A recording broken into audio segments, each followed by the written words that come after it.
La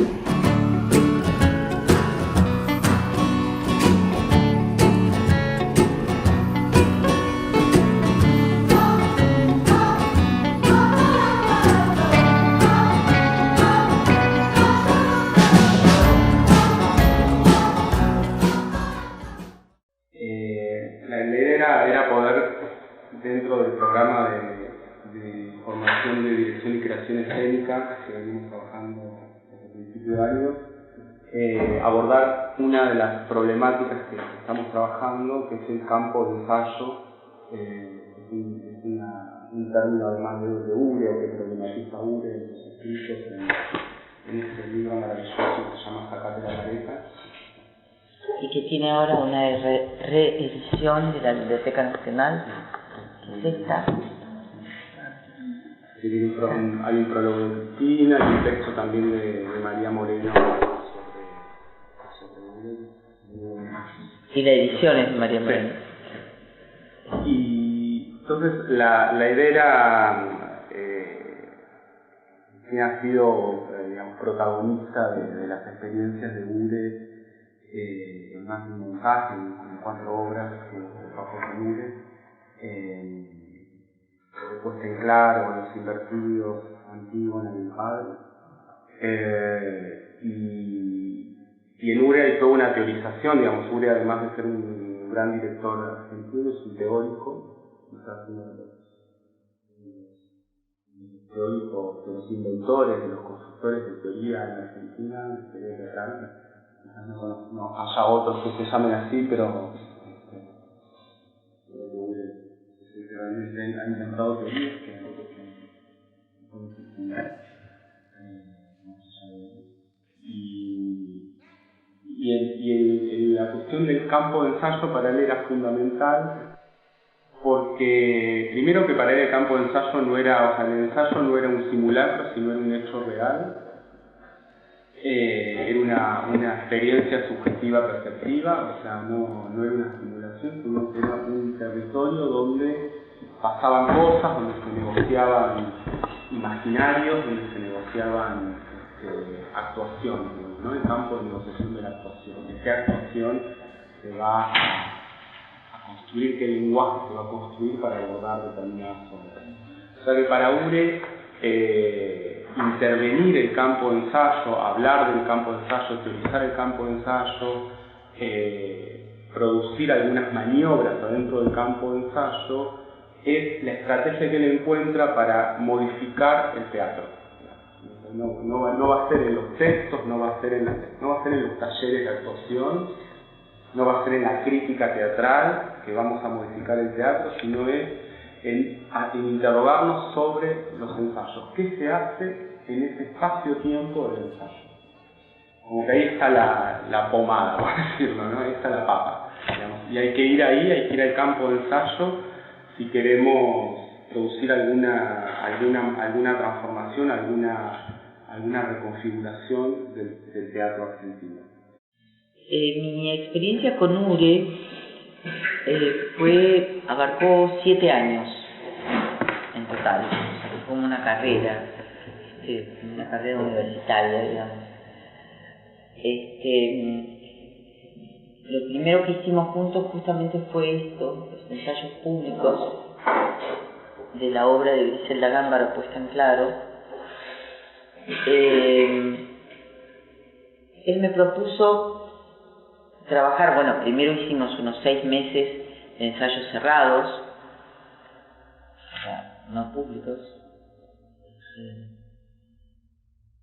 y luego hicimos una secuencia de ensayos públicos en diferentes lugares, en el sótano de la casa de URE, en Villa Crespo, de la que entonces era su casa, quiero decir, en Villa Crespo, en lo que ahora es Araos y French Yuna, que antes era el Conservatorio Nacional de Arte Dramático, y en un lugar que era un gran galpón que se usaba como teatro, que quedaba cerca de Constitución, en Carlos Calvo y Entre Ríos, que se llamaba El Galpón del Sur, que era una estructura con techo de chapa y cabreadas muy alta, de no menos de 15 metros, que tenía una enorme galería a una altura de, no sé, de un tercer piso sería, y en esas galerías, que eran como de 5 metros de ancho, que tenían pared y baranda, que daba a un abismo, hicimos los ensayos públicos. O sea, esto que van a ver, la pared es la pared del fondo, digamos, acá había una baranda en donde alguna vez Osvaldo Santoro, que hacía el abuelo, y Boyolmi, que hacía el hijo idiota, colgaron a alguien, bueno.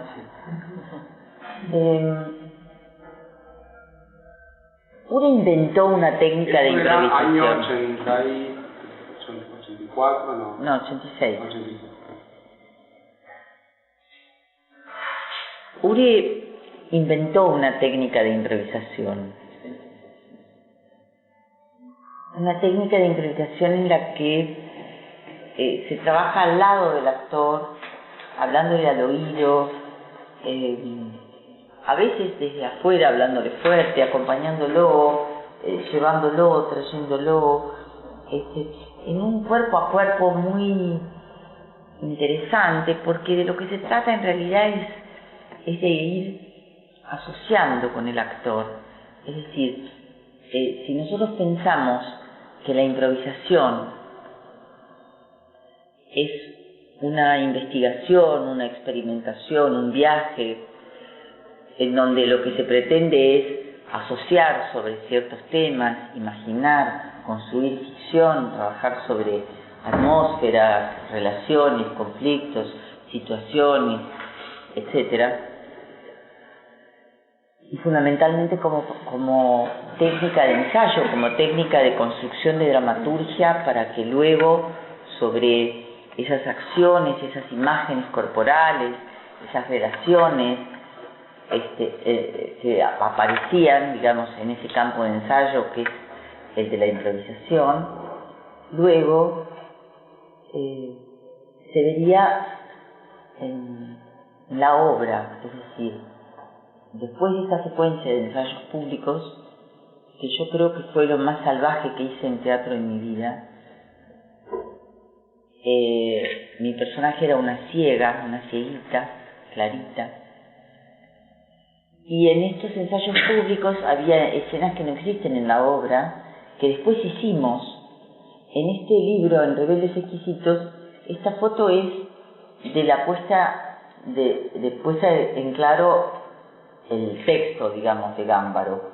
O sea, después de hacer esta secuencia de ensayos públicos, lo que hicimos fue ensayar la obra con el texto y tomar de esos ensayos públicos diferentes cuestiones, desde la manera, los acentos de Clarita, que se comía todas las heces, tenía un registro bastante más agudo que el mío, que soy contralto, y tenía como una voz más, ya van a escuchar algo seguramente. Acá hay una recopilación que digitalizamos, que son casi 3 horas de diferentes ensayos públicos. Había escenas que no existían en la obra, que Ure había inventado, que había propuesto. Una que era muy divertida, que era una orquesta uruguaya que iba en un barco, en un transatlántico, a Japón. Y entonces el actor que hacía la obra, el eje fundamental de la obra puesta en claro es la relación entre un falso médico y una supuesta cieguita. Este falso médico tiene una falsa familia, que es una banda de degenerados en realidad, y lo que hace es operarla a ella de los ojos. De hecho, la obra empezaba con, esta es la escena justamente en la que me sacaba las vendas. Yo tenía la cabeza vendada así como una especie de escafandra, de una larguísima gasa como de 10 metros, de una hipervenda. Y la escena en que me sacaba las vendas era mortal, ya eso era un desastre. De violencia, de yo trabajaba con una imagen. En algún momento, pero más adelante, acá de hecho no estoy con la venda puesta, en esa época estaba todo el informe de la CONADEP, muy reciente, los juicios a la Junta Militar, entonces digamos que había mucha data, y yo me acuerdo que tenía en mi cuaderno, en mi bitácora de los ensayos públicos y después de los ensayos de la obra, del texto que hicimos en un sótano que era debajo del sótano del Teatro Payró. El Teatro Payró es un sótano, no sé si lo conocen, San Martín y Córdoba, en Buenos Aires, es uno de los primeros teatros independientes de Buenos Aires. Y debajo tenía un sótano que después tuvieron que devolverle a las Galerías Pacífico, porque en realidad eran de las Galerías Pacífico, y en ese sótano hicimos el texto. Después a Ure le gustaba mucho el día del estreno anunciarnos la obra siguiente a los actores, invitarnos a la obra siguiente. La obra siguiente fue El Padre de Strindberg, que también lo traje, solo representado por mujeres, éramos 7 mujeres, muy femeninas, muy diosas, muy con mucho chifón, peinados, bocas rojas y tacos aguja, y en un mundo sin hombres. Era desolador. Y vos haciendo el padre. Yo era el padre.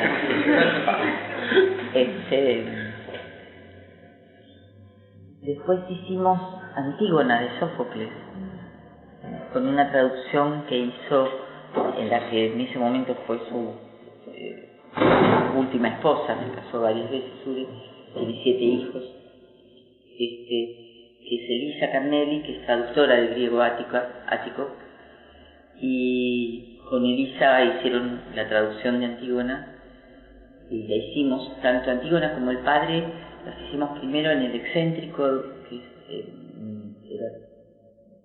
es desde hace ahora ya 26 años, mi estudio de teatro, pequeño teatro, lugar de talleres.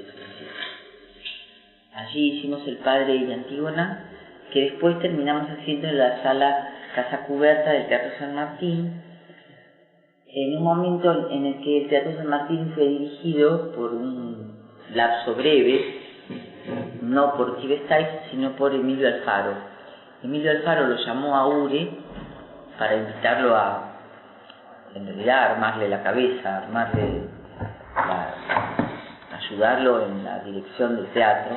Ahí Ure armó los cuadernos de San Martín, en los cuales salió Campo de Ensayo 1 y Campo de Ensayo 2, que son estos ensayos con los cuales está trabajando Silvio y que me parece que son fundamentales realmente para pensar qué es un ensayo.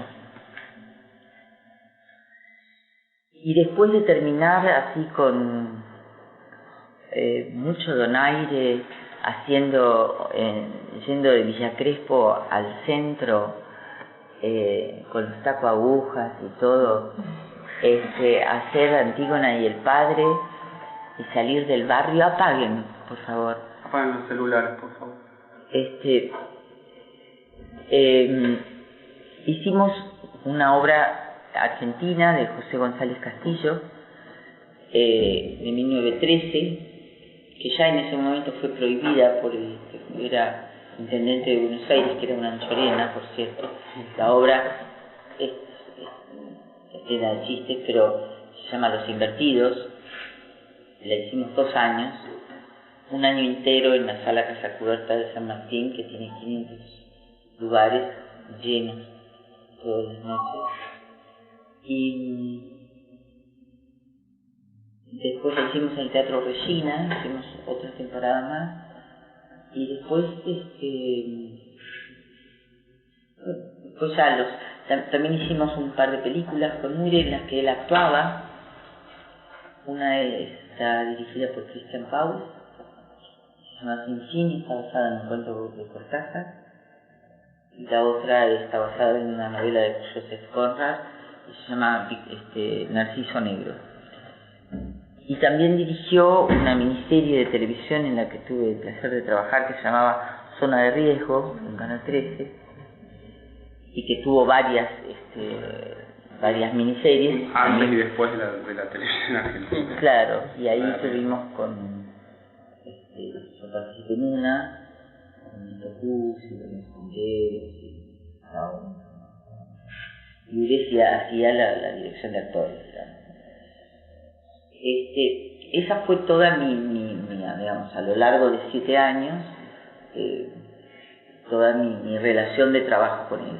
Fue muy intensa, fue muy productiva, fue muy creativa. A mí me dio vuelta absolutamente mi relación con la construcción de la actuación, con el pensamiento sobre la actuación y sobre el teatro.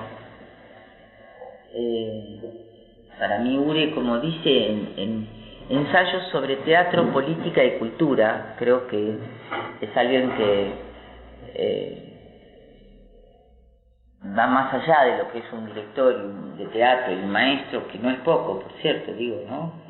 En el sentido de su cabeza, de su pensamiento, de algo muy abarcativo, en el sentido de cómo él pensaba el país, de cómo él pensaba la Argentina, de cómo él pensaba los modelos culturales y cómo él discutía con la escuela americana, con la escuela, ¿no? Y cómo pensaba y proponía que los referentes fueran de nuestro imaginario, de nuestra, ¿no? O sea, de nuestros modelos de representación de nuestra cultura, ¿no? Más allá de lo interesante que puede resultarnos trabajar o verla actuar a Meryl Streep o a los grandes actores de cine americano, por ejemplo, ¿no? Pero él planteaba algo que tenía que ver con cuestiones que son fundamentales, como una formación actoral está vinculada con una industria cultural. Entonces, bueno, no es lo mismo salir de una escuela o de un estudio en donde uno se entrena actoralmente e ir a parar a castings en Nueva York o en Hollywood o donde sea del país más poderoso del mundo, que salir acá a ver si uno puede armar una cooperativa y remar y remar y remar y remar y remar toda la vida, porque eso es el tercer mundo.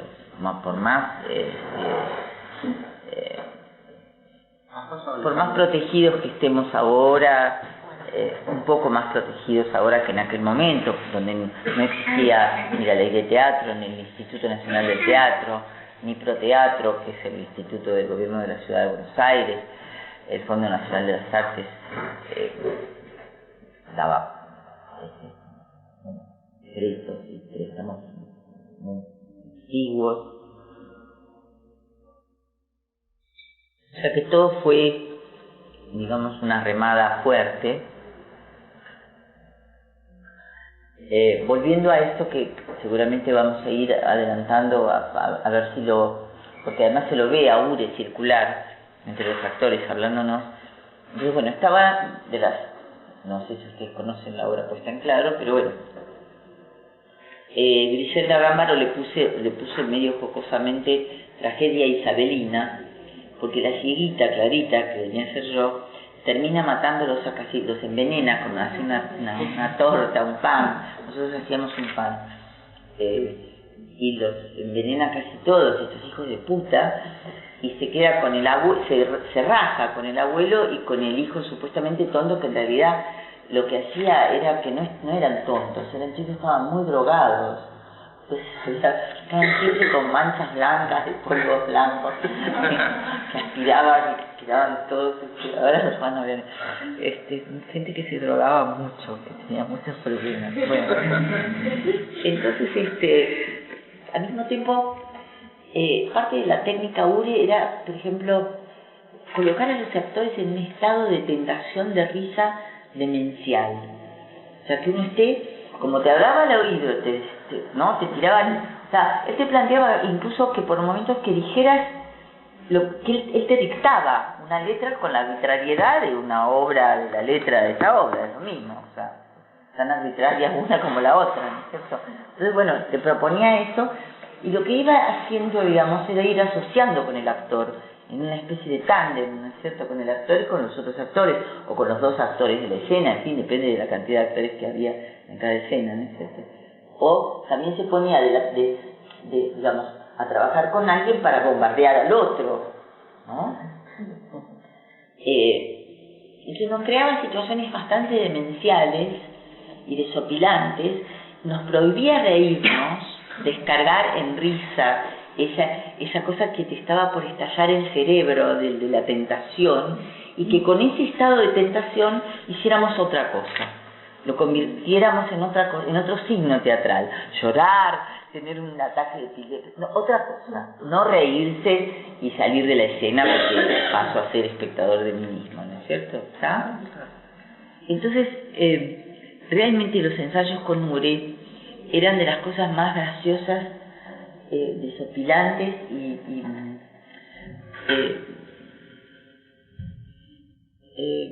no sé cómo decirles. Por ejemplo, en la época de puesta en claro, Uri además tenía rachas.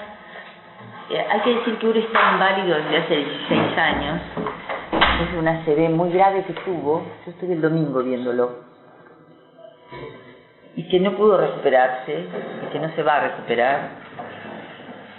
De modo que todo lo que hay es lo que hay, y lo fuimos rescatando como pudimos, y hay así complots de amigos que llevamos adelante, digo, desde este libro, que me parece que es capital, hasta ese no, salió directamente por el instituto, pero bueno, lo sacó Cherkassy, pero bueno, también es, digamos, sobre Ure, y seguramente habrá algo más, porque hay un archivo Ure bastante generoso en el que hay todavía hay material. En este trabajo de puesta en claro, digamos que las escenas inventadas eran muy desopilantes porque trataban de tratamientos que le hacían a la ciega para hacerla ver. Todos los tratamientos eran uno peor que el otro, la extracción del níspero, que ya se imaginarán qué es. Tratamientos donde le metían zanahorias por todas partes, porque la zanahoria es buena para la vista. No, era todo entre tarado y desopilante todo el tiempo. Y trágico.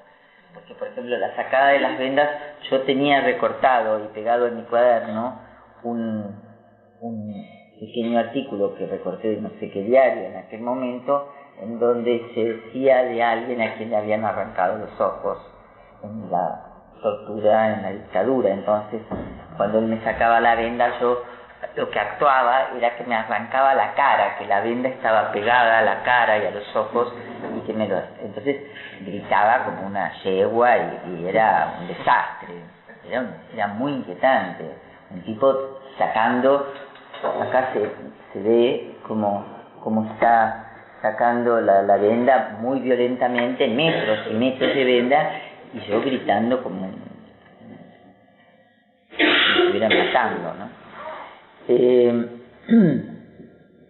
Vamos viendo un poquito. Bueno, yo tengo... La voy a llevar directamente al lugar donde usted quiera pelarla. Y además dije cortarla en rodajas finitas, transparentes, que se pueda ver, translúcidas, que chorreen lo que tienen que chorrear. Venga, siéntese, acá. Ahora se quede serena. Siéntese. Usted está en las mejores manos. Está en manos de la ciencia. Yo soy el único en este país y en esta organización dentro... Hacíamos escenas que no estaban en la obra. Claro, por eso. Porque habíamos como construido un campo de ensayo, un campo imaginario que asociábamos con los temas de la obra y que surgieron y que formaron parte de esto que fue esta experiencia de hacer ensayos públicos, ¿no? Y que fue una etapa, que después hicimos la obra, ¿no? Con el texto. Y todo esto nos sirvió como un background total para hacer la obra, porque teníamos muchísimo muchísimo elaborado. Tuvimos que meter el texto, organizarla. La hicimos en un espacio que era muy rectangular, muy apaisado. La escenografía y el vestuario fueron de Juan José Cambre, arquitecto, escenógrafo, pintor. Y armaron, el público estaba en el medio, en un banco, como en un banco así para los dos lados, como un banco de estación de trenes, un banco largo, y nosotros actuábamos alrededor de la gente, y habían puesto, habíamos empapelado todos los cimientos de las Galerías Pacífico, que son de ladrillo inglés, como todo lo que fue hecho por los que hicieron nuestros ferrocarriles, los ingleses. Y entonces, como nos dijeron en San Martín que no tenían plata, que no nos podían dar nada, pues dije, bueno, no importa, lo vamos a forrar todo en papel de diario. Forramos todo, se forró todo el espacio en papel de diario. El público estaba sentado en el medio, así a dos aguas, digamos.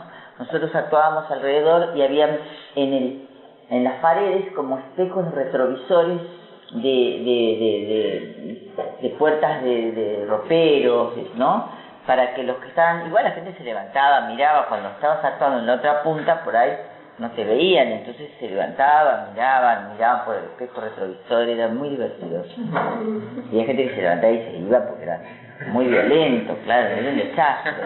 Pero era muy desopilante y por supuesto hubo un montón de gente muy grosa, desde Augusto Boal, viniendo de Brasil a verlo, a ver el trabajo, hasta el semiólogo Fernando de Toro, bueno, se adoraron ese trabajo. Por eso está bueno que cuentes cómo, a partir de esta pregunta, de estas improvisaciones de los ensayos generales, cómo trabajaba Ure lo que en los ensayos públicos. Cómo él trabajaba el campo imaginario, o eso que vos decís del tándem, de ir asociando con el actor. Claro, y también de construir un imaginario grupal, que a él, por ejemplo, arbitrariamente o no tan arbitrariamente, por ejemplo, en esa época él estaba muy copado con la ciencia ficción. Entonces, aparecía un imaginario de Philip Dick o de la buena literatura de ciencia ficción que nos abría mucho el campo imaginario personal, que, o sea, no sé, de una novela como Ojo en el cielo, que haya una máquina de hacer milagros, como una tragamonedas, pero de hacer milagros. Era buenísimo. Digo, nos proveía de elementos, digamos, como para después poder asociar y construir, digamos, secuencias, dramaturgia, ¿no es cierto? Dramaturgia que de alguna manera dialogaba con el imaginario de la obra, inexorablemente. Todo iba a parar a puesta en claro de Griselda Gámbaro, de una manera o de otra. En El Padre, la actriz que hace la esposa es uruguaya, Adriana Genta. Después en Antígona fue Ismene, la hermana de Antígona. Como las obras las ensayábamos un año y pico, fueron procesos muy largos, quiero decir, en 7 años hicimos 4 obras en realidad, porque después duraban mucho. En El Padre estallaban los elencos, así que iban cambiando. De las 7 actrices que llegamos al estreno, solo 3 sobrevivimos hasta el final de la experiencia, que fue 2 o 3 años después. Había 4 que rotaban permanentemente, se iban y había que reemplazarlas, Era fantástico, ¿no? De lo violento que era, no sé. Pero todo de alguna manera iba a parar a ese imaginario que él estaba construyendo, a ese imaginario grupal que dialogaba inexorablemente con el imaginario de la obra, ¿no? Esa era la idea, ¿no? Y que la improvisación es una técnica de ensayo, una técnica de construcción, porque la actuación es una construcción. Entonces, y que ese es en ese campo de ensayo y en ese espacio de la improvisación, y después de saltar de la improvisación al texto, y después ir ya quedándose solo con el texto. Además había un momento que se iba de al lado de uno y iba diciendo cosas desde fuera, y después había un momento en donde no decía más nada, decía, cuando terminábamos de hacer la pasada hablaba, ¿no? Después nos dejaba la escena a nosotros, obviamente, ¿no? Adriana Genta la dirigía en uruguayo, a ella todo lo que le decía al oído, todas las cosas que, o sea, todo era, el agua era Salus, el equipo de fútbol era Peñarol, o sea, todo era uruguayo, era desopilante. No, pero no es que se metiera con la vida personal ni con la biografía personal de uno, no, se construía algo imaginario, ficcional, que por ahí sí, en el caso de Adriana, tenía marcas, digamos, patrióticas, que solían, por supuesto, nada, hacerla reír mucho, bueno, no reír porque tenía que contener, pero que eran bastante desopilantes, ¿no? Pero usaba eso, digamos, quiero decir, que lo más personal que usaba de uno era, bueno, ella es uruguaya, por lo tanto la dirijo en uruguayo. Digamos, no era algo de la biografía privada, personal de cada uno. No, ahí no se metía, para nada, no se interesaba para nada. Él había dirigido psicodrama muchos años. De hecho, esta técnica aparece a partir del tema del yo auxiliar en el psicodrama y demás. Pero... Claro, era esto, no sé si es autobiográfico, pero la idea como de la singularidad del actor y eso es lo que uno trae, ¿no? Que capaz tiene que ver con la nación. No sé. Sí, con la identidad, digamos, de la uruguayés, en este caso, ¿no? Pero sí, digamos, tomaba algo de la impronta de cada uno, ¿no? Luego, también tomaba cosas del momento que pasaban en el sí, todo el tiempo, claro. Por la coyuntura política, social. Claro, Antígona, por ejemplo, fue una Antígona totalmente militarizada, fue en la época de los cara pintadas, entonces todos, el guardia, el mensajero, venían todos con la cara envenenada, habíamos conseguido ropa de rezago militar, que decíamos todo el tiempo, ¿quién lo habrá usado? Y era la época, bueno, y fue la época en la que Monzón mató a su mujer, a Alicia Muñiz. Entonces, ¿se acuerdan que había un cartonero, un precursor de los cartoneros, porque es pre-2001 esto, muy pre, que se llamaba Cartonero Báez, que fue el que vio el crimen, fue el testigo del crimen. Entonces, a la cooperativa de Antígona le habíamos puesto Comando Cultural Cartonero Báez, homenaje al cartonero que había visto, que había sido testigo del crimen y que se había tenido el valor de decirlo, ¿no? Bueno, y por ejemplo en Antígona, cuando la versión del excéntrico en el San Martín fue diferente, pero en el excéntrico la escenografía estaba compuesta con elementos que habíamos encontrado todo en la calle. Había sido todo elemento trash total. Que también, año 89, digo, no era todavía la moda. Los ensayos fueron extraordinarios y dejé de saludarme durante años con el crítico que dijo que era el Pope de la psicopatía teatral. Dejé de saludarme durante años. Pero no era el único que nos insultaban sin parar. Pero bueno, yo pienso que ese nivel de intensidad, de violencia emocional, digamos, esa especie de hiperpresencia, me parece que es absolutamente una marca de Ure, pero que también es una posición tomada frente al teatro. Quiero decir que más allá de que esté en un encuadre de teatro comercial y que esté muy lejos de muchas cosas que tienen que ver con estos trabajos con Ure, con la calidad estética de estos trabajos, lo que hago ahora con María Oneto en Sonata de Otoño es nada, es un desastre, nos matamos, siendo madre e hija, nos matamos, ponemos toda la carne en la parrilla y mandamos. Quiero decir que también es una posición tomada frente al teatro, la que plantea Ure, y que puede uno tomarla o no, pero yo sí la he tomado, digamos. Creo que la había tomado antes también, en realidad, ¿no? Pero creo que con él fue con la persona con la que pude resignificar todo lo que había hecho y aprendido hasta ese momento, en donde había trabajado con algunas personas muy interesantes como Inda Ledesma, había hecho con Alfredo Alcón, trabajé un par de veces en dos obras. O sea, Recordando con ira. Recordando con ira y De pies y manos, de Roberto Cosa, en el Cervantes. Así que bueno, digo, pero la experiencia con Ure fue revolucionaria en ese sentido, ¿no? Y no, yo no, la verdad es que estaba muy lejos de ponerme en psicóloga tarada y decir, ¿esto es psicopatía o es teatro? O sea, hacíamos una salvajada detrás de otra, pero creo que estaba buenísimo.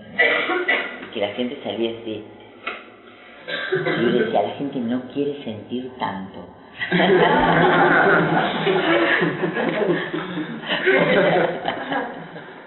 Así que bueno, no. es cierto.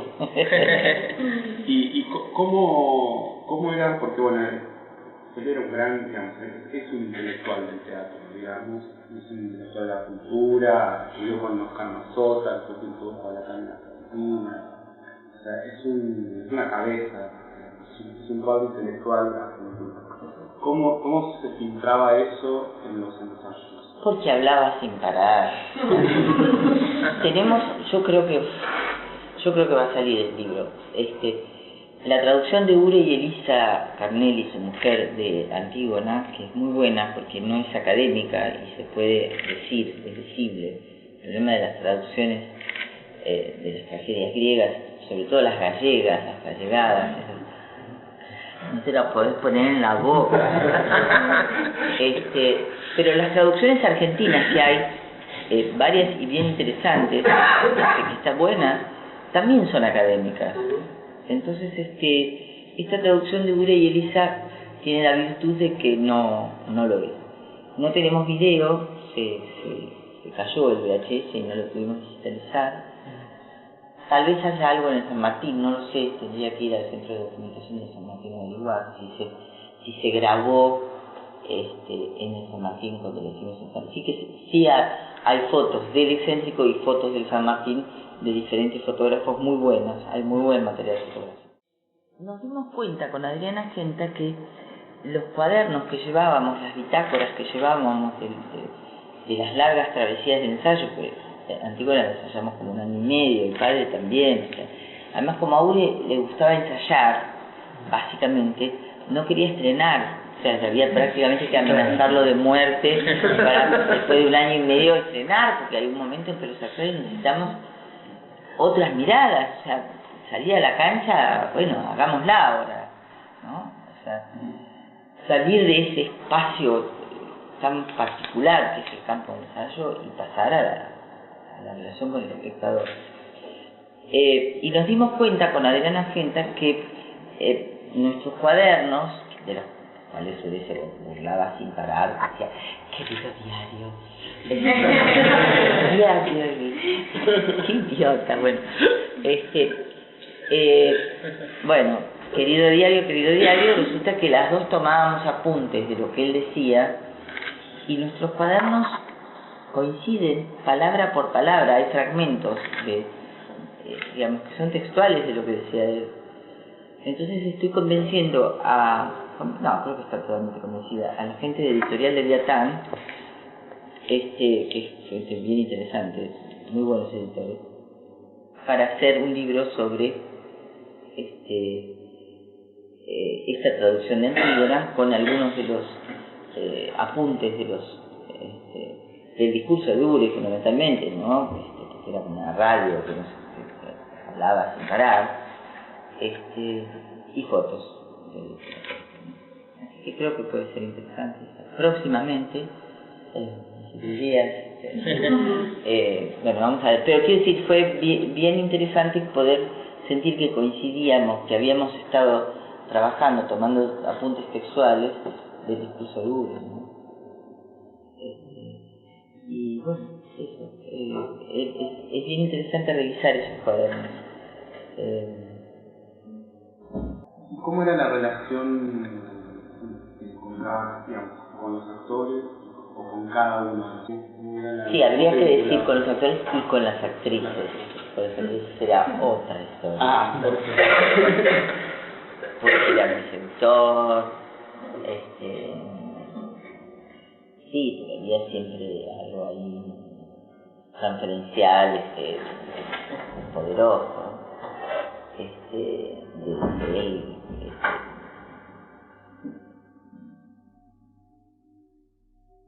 en el que él creo que se sentía muy bien, sobre todo en el padre, que éramos 7 mujeres, era como un harén, claro. Entonces decía que nosotros estaba como muy paranoico porque decía que teníamos un pacto de silencio las mujeres. Que no teníamos ningún pacto de silencio, pero él decía que teníamos un pacto de silencio. Entonces cuando hacíamos el recreo del ensayo, bueno, cada una servíamos té, mate, café, ahí en el excéntrico, qué sé yo. Pero a veces una llevaba un budincito que había hecho, un que no sé qué, y entonces él lo llamaba el té de Harold. Ya llegó el té de Harold. Y entonces decía que éramos unas sillas de puta, unas yeguas, todas, que teníamos un pacto de silencio que era contra él, obviamente. Eso de la construcción del personaje o esos roles que le imaginaba, ¿eso lo improvisaban todo? Lo iba metiendo él desde la obra? ¿Cómo lo trataban eso? Y un poco lo que venía diciendo, que es que bueno, lo que iba apareciendo, cuando aparecían cosas, como siempre aparecen cosas en las improvisaciones, cosas en el sentido de imágenes, de signos teatrales, de reacciones, de momentos, digamos, pero bueno, salir a la improvisación a buscar esos momentos, a tratar de construir esos momentos y a después poder decir, bueno, cuando pasó este momento en el que ocurrió esto, lo tomamos y sobre esto metemos el texto y a ver, probemos, bueno, o sea, y así se iba construyendo, ¿no? Poniendo, digamos, como en la superestructura el discurso de los personajes, la letra. Pero había más, digamos, quizás era, me parece, ¿no? Un trabajo más de producir una actuación, de producir una existencia escénica, que de componer un personaje. Por más que hubiera signos que pudieran remitir ese personaje, era más cómo producir una actuación, un lenguaje escénico. Algo que le dicen sus hijos, ¿no? Sí, claro. Algo que, por ejemplo, en El Padre me parece que era bien interesante, porque había algo que uno decía, lo que estoy viendo es lo que él se imagina que le hace la hija a él, que es un paranoico, el padre, Strinder,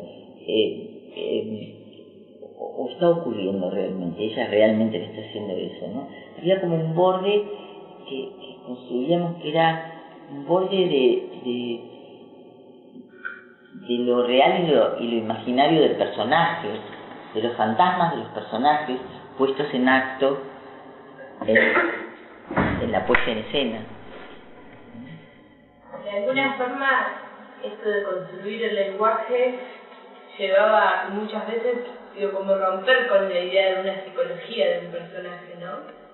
O Ure trabajaba en relación, ¿no? No, siempre trabajó con muchísima, sobre la más absoluta verosimilitud, o sea, podríamos estar haciendo rarezas absolutas, pero siempre desde un lugar de absoluta verosimilitud, con una emoción real, ¿no? Cuando mirábamos, cuando escuchábamos, no hacíamos como que, o sea, absoluta verosimilitud. Quiero decir, en Antígona él nos planteaba un cruce de naturalismo y tragedia griega, por ejemplo, concretamente.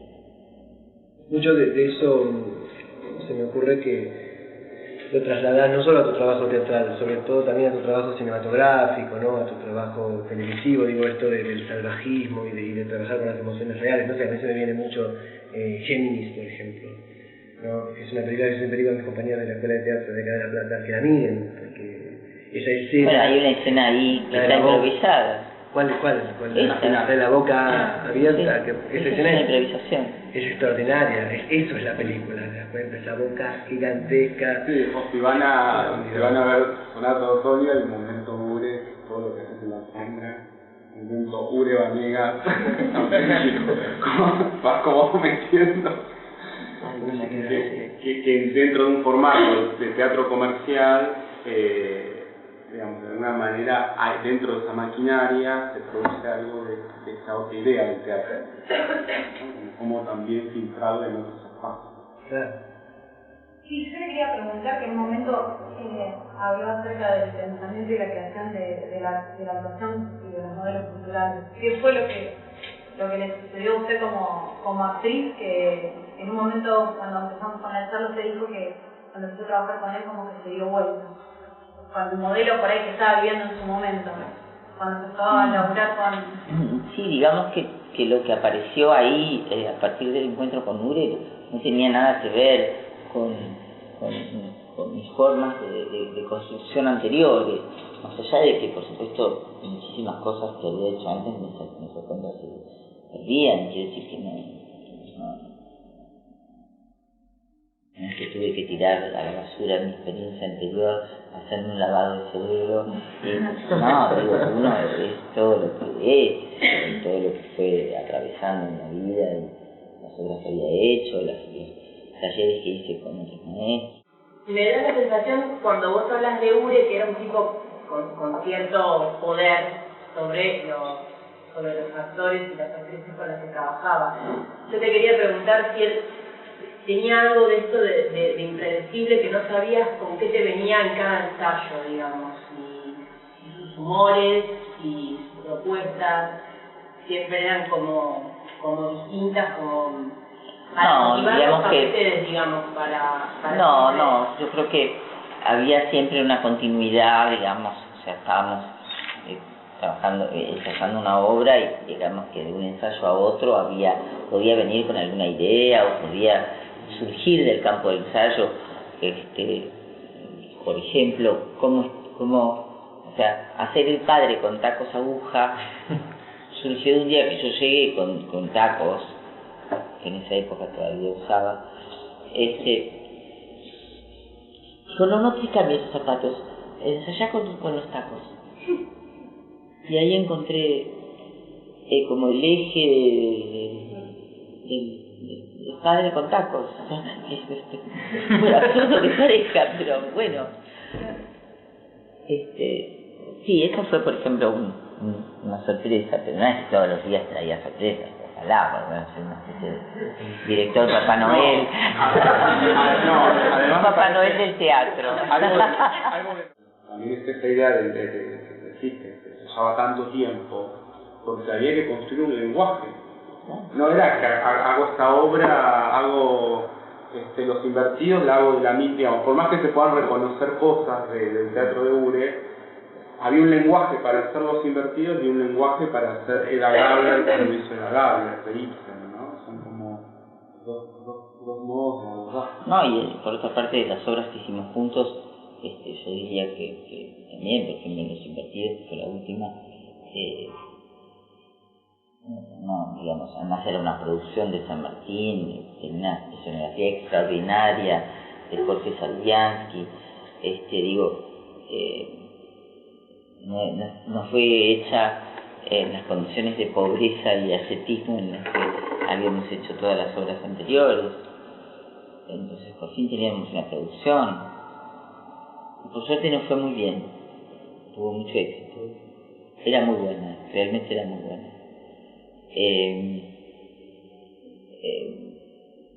Y fue ensayada en los tiempos del San Martín, pero bueno, improvisamos, no es que no improvisamos. Yo hacía una escena con Elsa Berenguer, que era el ama, que juntábamos unos papeles. Yo estaba sospechando que mi marido era gay, entonces bueno, era la familia aristocrática de 1913. Y estábamos las dos, surgió en una improvisación que empezamos a recoger papeles en 4 patas porque se habían desparramado por el suelo, entonces nos tuvimos que agachar. Entonces terminó la escena, éramos como 2 perras en 4 patas juntando papeles con nuestros vestidos de época, y quedó buenísima. Y surgió de una improvisación, esa acción de recoger los papeles, ¿no? Como 2 perras caminando en 4 patas, y había que hacerlo rápido para que no nos vieran, y era un secreto familiar. Sí, digamos que es un teatro con una intención de intensidad, digamos, ¿no? De no tener una posición complaciente en el sentido de la relación de intercambio con el espectador, sino de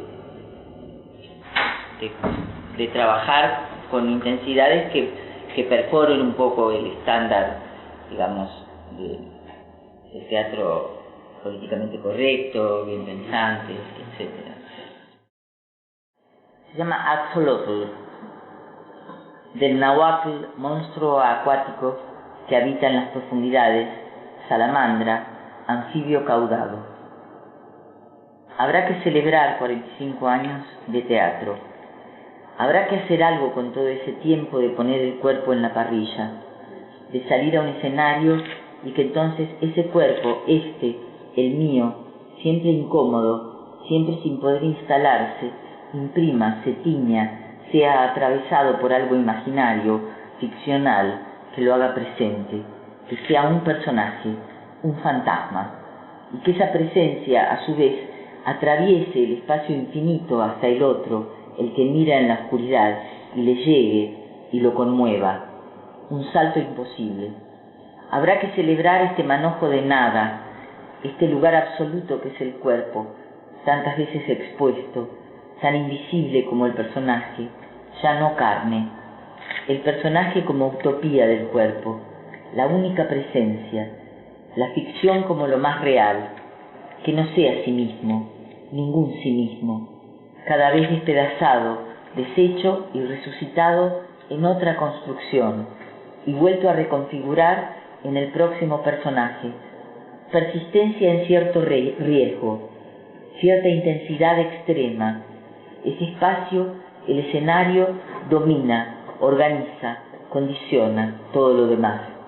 Es decir, el resto del tiempo. ¿Qué hacer con este cuerpo cuando no actúa? Cuando no está en ese extremo vértigo. ¿Dónde está cuando no está? En ningún otro lugar, como la contraescena exacta de la ficción, de la correntada. ¿Qué hago cuando no actúo? Axolotl. Vivir con la sensación permanente de estar fuera de lugar. Por eso, sumergida en el fondo, esperando el momento del camarín, de la otra luz, ropitas, ropajes, semblante, escenarios demasiado inclinados, abismo, el público, la oscuridad, la bestia, y pegar sin parar, demoler al público, demolerlo, actuar como si actuar fuera una venganza.